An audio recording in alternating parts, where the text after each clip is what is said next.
Hi Ramya garu, how are you? Good how are you? Chari garu birthday సెలబ్రేషన్స్కి వచ్చారు. ఇప్పటి వరకు చాలా వాటికి వచ్చారు. ఇక్కడ మాత్రం చాలా అసలు ఇసుకేస్తారు రాళ్ళంత జనం ఉన్నారు. ఎలా ఉంది చూస్తుంటే? అంటే we all love Chari sir so much that we all come together on his birthday. So మాకు కూడా ఫ్యామిలీకి వచ్చినట్టు ఉంటుంది, ఫ్యామిలీ ఫంక్షన్కి వచ్చినట్టు ఉంటుంది అనమాట. So we are all very happy to meet again here. మీకు కూడా చారి గారు గురువు కదా? అవునండి. ఓకే. మనం యాక్చువల్లీ ఇప్పుడున్న సమాజంలో గురువుని, తల్లిదండ్రులని కూడా కొంతమంది గౌరవించట్లేదు. కానీ ఈ పొజిషన్కి వచ్చిన గురువు గారిని గౌరవిస్తున్నారు.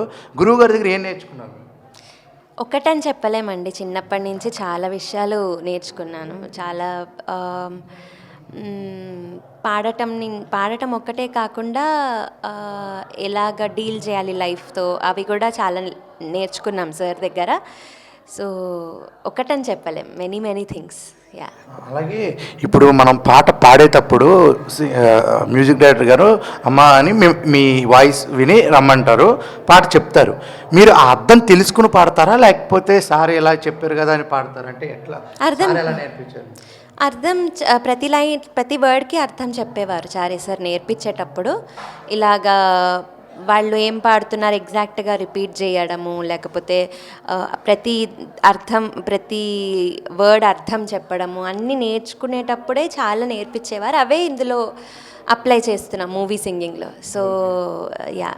చారీ గారు మీరు పాడిన పాటల్లో ఎప్రిషియేట్ చేసిన పాట ఒక పాట మా గురించి. సఖియా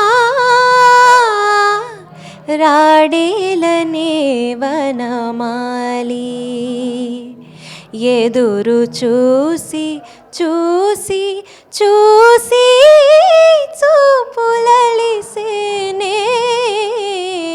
సఖియా రాడేలనే వనమాలి వనమాలి.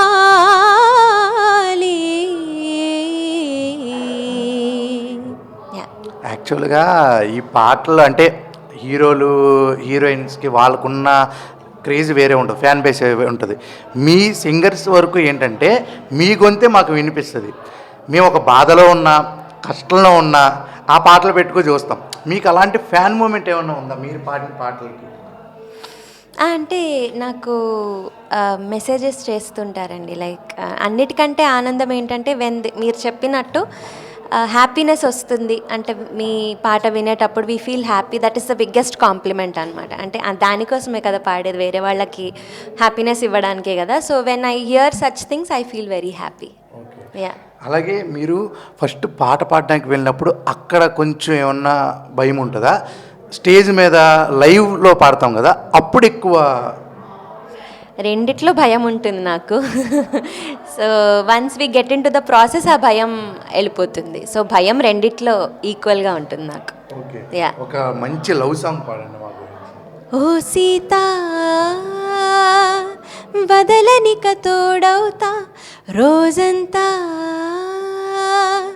వెలుగులిడు నీడవుతా దారై నడిపిని చేతి గీత చెయ్యి విడువక సాగుతా తీరం తెలిపిని నుదుటి రాత నుదుట తిలకమై వాలుతా కనులలో మెరుపులా తారాడే కలని నేనవుతా. ఓ సీత నాకు పాడాలని చూసారా, అంత హమ్ముంది. సూపర్ అండి. మీ వాయిస్కి ఇలాంటి క్యూట్ లవ్ అని ఉంటుంది.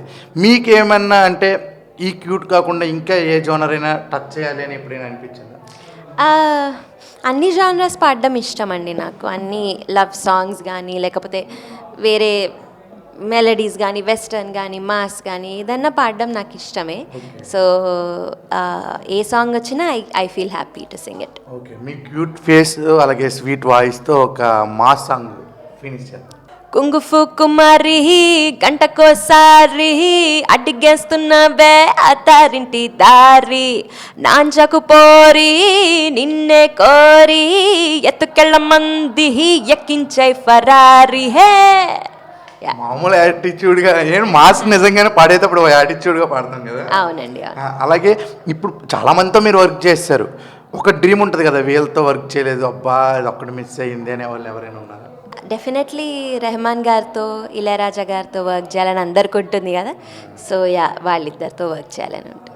Okay, Yeah. మా తెలుగు సెవెంటీ తరపు నుంచి కోరుకుంటున్నాం మీరు కంపల్సరీ వాళ్ళతో వర్క్ చేయాలి, చేసిన తర్వాత మాకు కూడా ఇంటర్వ్యూ ఇవ్వాలి.